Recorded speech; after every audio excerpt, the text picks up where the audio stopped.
Hello friends, ಇವತ್ತು ನಾನು ಪಾಲಕ್ ಇದು ಒಂದು ಫ್ಯಾಟಿ ಲಿವರ್ಗೆ ಒಂದು ಒಳ್ಳೆಯದಾಗಿರ್ತದೆ, ಇದು ಆರೋಗ್ಯಕ್ಕೆ. ಸೊ ಈ ಒಂದು ಬೆಳ್ಳುಳ್ಳಿ, ಸೊ ಈ ಪಾಲಕನ್ನು 1 ನಿಮಿಷ ಅಥವಾ 1.5 ನಿಮಿಷ ಮಾಡಿಕೊಂಡ್ರೆ ಸಾಕಾಗುತ್ತೆ. ನೀರಲ್ಲಿ ಇದನ್ನು ಪಾಲಕ್ ಹಾಕ್ಕೊಂಡು, ಸೊ ನಾವು ಸಾಂಬಾರಿಗೆ ಪಾಲಕ್ ಹಾಕ್ತೀವಿ, ಅದು ಜಾಸ್ತಿ ಬಾಯ್ಲ್ ಆಗುತ್ತೆ. ಸೊ ಅದರಲ್ಲಿರ್ತಕ್ಕಂಥ ಕೆಲವೊಂದು ಇದು ಲಾಸ್ ಆಗುತ್ತೆ. ಆದ್ದರಿಂದ ಜಸ್ಟ್ 1 ಮಿನಿಟ್ ಮಾತ್ರ ಈ ಕುದಿಯೋ ನೀರಿಗೆ ಹಾಕಿ ತಕ್ಕೊಳ್ಬೇಕು. ಸೊ ರೈಸ್ ಒಟ್ಟಿಗೆ ಈ ಥರ ಒಂದು ಪಾಲಕನ್ನು ತಗೊಳ್ಳೋದ್ರಿಂದ ಫ್ಯಾಟಿ ಲಿವರ್ಗೆ ಅನುಕೂಲ ಆಗುತ್ತೆ. ಸೊ ಇದ್ರ ಜೊತೆಗೆ ನಾನು 1 ಗಡ್ಡೆಯಷ್ಟು ಬೆಳ್ಳುಳ್ಳಿಯನ್ನು ಹಾಕ್ಕೊಳ್ತಾ ಇದ್ದೀನಿ. ಇದು ಸಹಿತ 1 ನಿಮಿಷ ಹಾಕ್ಕೊಂಡು ಅದನ್ನು ಸ್ಟ್ರೈನ್ ಮಾಡ್ಕೋಬೇಕು, ಸೋಸ್ಕೋಬೇಕು. Just 1 minute. ಈಗ ಇದು 1 ನಿಮಿಷ ಆಗಿದೆ. ಒಂದು 4 ತಾಸು ನೆನೆಸಿರ್ತಕ್ಕಂಥ ಒಂದು 4-5 ವಾಲ್ನಟ್ಸ್ ಹಾಕ್ಕೊಳ್ತಾ ಇದ್ದೇನೆ. ವಾಲ್ನಟ್ಸ್ ಹಾಕಿ ಈಗ ಇದು 1 ನಿಮಿಷ ಆಗಿದೆ. ಸ್ಟವನ್ನು ಆಫ್ ಮಾಡಿಕೊಂಡು ನಾನು ಒಂದು ಸ್ಟ್ರೈನರಲ್ಲಿ ಇದನ್ನು ಸೋಸ್ಕೊಳ್ತಾ ಇದ್ದೀನಿ.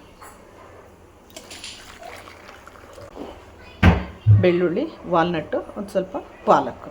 ಫ್ಯಾಟಿ ಲಿವರ್ ಕಡಿಮೆ ಮಾಡಬೇಕು ಅನ್ನೋ ಉದ್ದೇಶ ಇದ್ದರೆ ಈ ಥರ ಒಂದು ಪಾಲಕ್ಕು, ಬೆಳ್ಳುಳ್ಳಿ, ವಾಲ್ನಟ್ಟು, ಸ್ವಲ್ಪ ಕ್ವಾಂಟಿಟಿ ರೈಸು, ಇಷ್ಟು ಮಧ್ಯಾಹ್ನದ ಊಟಕ್ಕೆ ತೊಗೊಂಡ್ರೆ ಸೊ ಹೆಲ್ತಿಯಾಗಿರ್ತದೆ. ಸೊ ನೀವು ಮನೇಲಿ ಒಮ್ಮೆ ಈ ಥರ ಒಂದು ಪಾಲಕ್ ರೈಸು ಸ್ವಲ್ಪ ಉಪ್ಪು ಹಾಕಿ ಊಟ ಮಾಡಿಬಿಟ್ಟು ಟೇಸ್ಟ್ ಮಾಡಿ ನೋಡಿ. ಹೆಲ್ತು ಇಂಪ್ರೂವ್ ಆಗುತ್ತೆ, ಹೆಲ್ತು ಸುಧಾರಿಸ್ಕೊಡುತ್ತೆ. ಫುಡ್ಡು ಮಾಡಿಬಿಟ್ಟು ಟೇಸ್ಟ್ ಮಾಡಿ ನೋಡಿ. ಪಾಲಕ್ ಬಿಸಿ, ಈ ಒಂದು ಸೌತ್ ಕೊರಿಯಾದಲ್ಲಿ ಇದೇ ಥರ ರೈಸು ಮತ್ತು ಪಾಲಕ್ಕು, ಅವರು ಕುಕುಂಬರ್ ಸಲಾಡ್ ಮಾಡ್ತಾರೆ ಇದ್ರ ಜೊತೆಗೆ.